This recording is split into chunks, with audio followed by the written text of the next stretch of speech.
Hey everyone, welcome back to Corporate Decoder, the place where we unravel the secrets hidden within the quarterly reports of big companies. Today we're diving into Accession Corp. It's the 30th of September 2025 filing, and let's just say there is a lot happening behind the scenes that could really shape their future.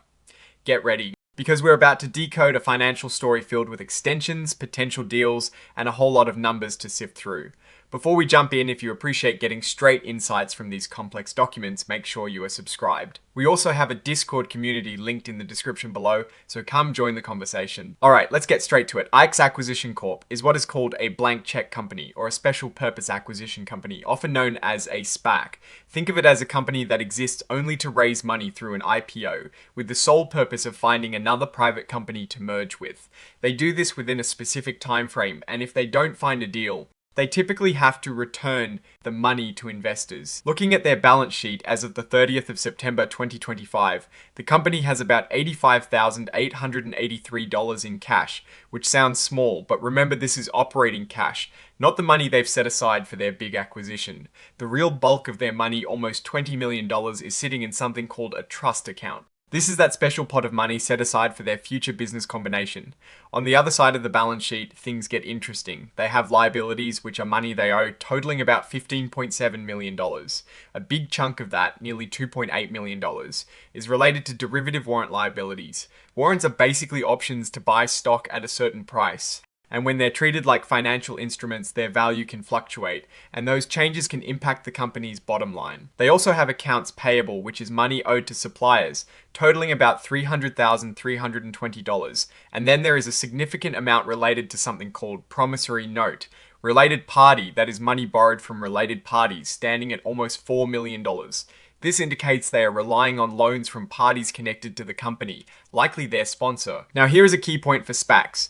A huge portion of their Class A ordinary shares, almost $20 million worth, are listed as subject to possible redemption. This means these shares can be bought back by the company at a set price, usually tied to the trust account value. This impacts how much permanent equity the company has. As of the 30th of September 2025, these redeemable shares account for the vast majority of their balance sheet, reflecting the temporary nature of these funds until a business combination is completed. Let's move to the income statement for the 3 months ending the 30th of September 2025. Accession Corp reported a net loss of about $770,658. This loss is largely driven by a significant change in the fair value of those derivative warrant liabilities we just talked about, a loss of over $1.3 million. However, they did have some income from the cash held in their trust account, about $157,000, and a benefit of $200,000 from a credit loss, which sounds odd but can happen in accounting. For the 9 months ending the 30th of September 2025, the net loss was around $1.04 million. Again, the change in fair value of warrant liabilities is a big factor, showing a loss of nearly $1.7 million.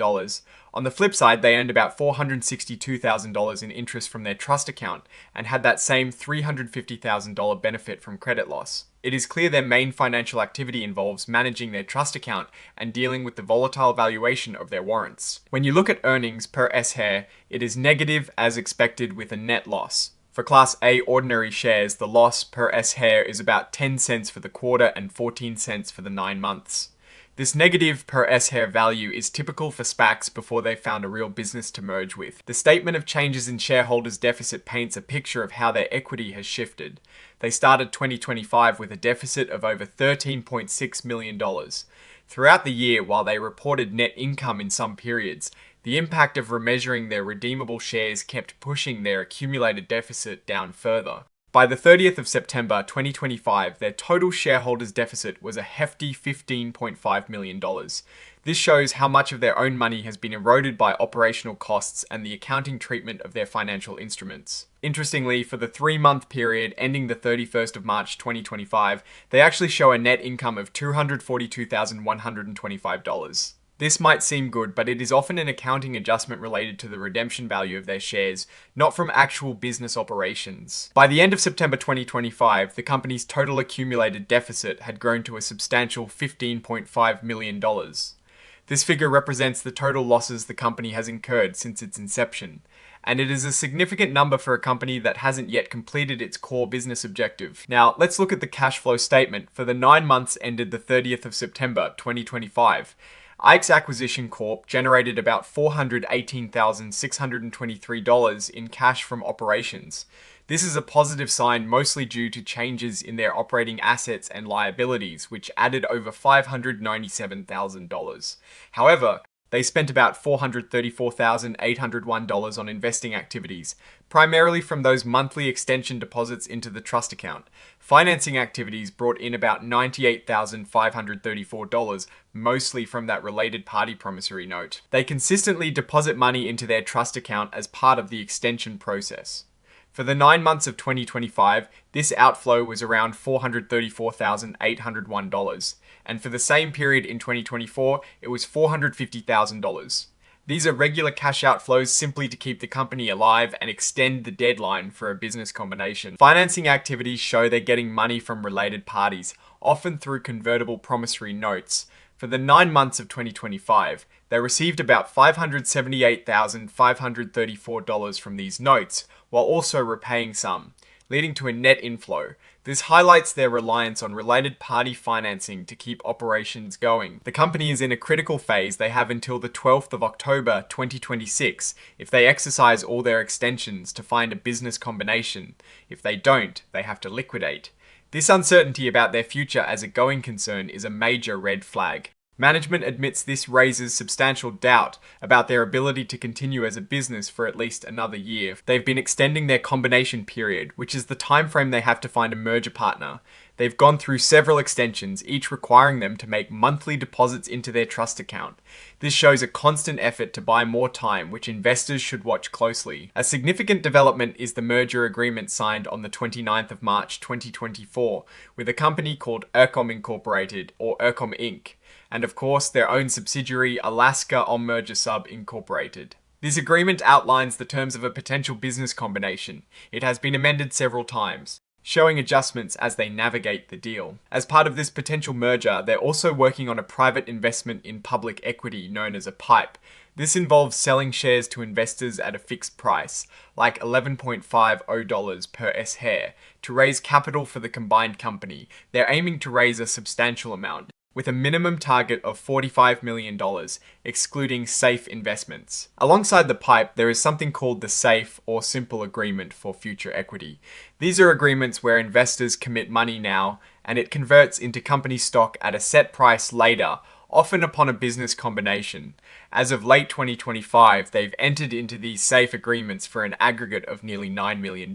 Back to those warrants, as of the 30th of September 2025, the fair value of their public warrants alone is listed at $1.7 million, and the private placement warrants are valued at about $1.07 million.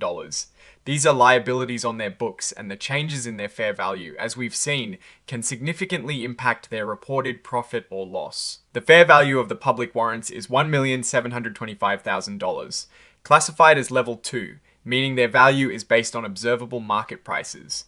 The private placement warrants are valued at $107,2500, classified as level 3, meaning their valuation relies more on unobservable inputs and management's assumptions. This level 3 classification suggests a higher degree of estimation and potential uncertainty in their valuation. Their reliance on related party financing is evident here. As of the 30th of September 2025, the outstanding principal from their sponsor under an extension promissory note was nearly $4 million. This is a crucial lifeline, but also a sign that external financing might be difficult to secure. Let's talk about where this company stands. Accession Corp is in a precarious position, which is common for SPACs that haven't yet completed their merger. Their main assets are in a trust account, and their operational losses are largely due to accounting adjustments for warrants rather than running an actual business. The company's biggest risk is time. They have a deadline to find a merger partner, and if they miss it, they liquidate. Their management is actively extending this deadline, which means they're burning more cash and relying on related party loans to stay afloat.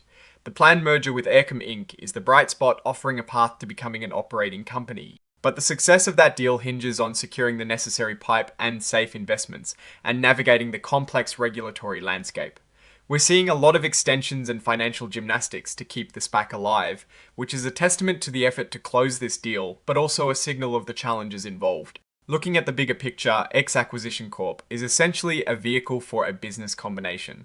Its financial health, as presented here, is less about operational performance and more about its ability to execute its SPAC playbook, find a target, secure funding, and merge. The numbers show a company heavily reliant on extensions and related party financing, with its equity significantly eroded by warrant liabilities and a looming liquidation event if the merger doesn't finalize soon. The key takeaway is that the Arkham Inc. merger is their make or break moment. Alright? That is our breakdown of Accession Corp, its latest filing. What is your take on these numbers and what they signal for the company's future? Drop your thoughts in the comments. If this analysis was valuable, hitting that like button really helps, and subscribe for more deep dives. Don't forget to check out the Discord in the description. Thanks for watching. See you next time.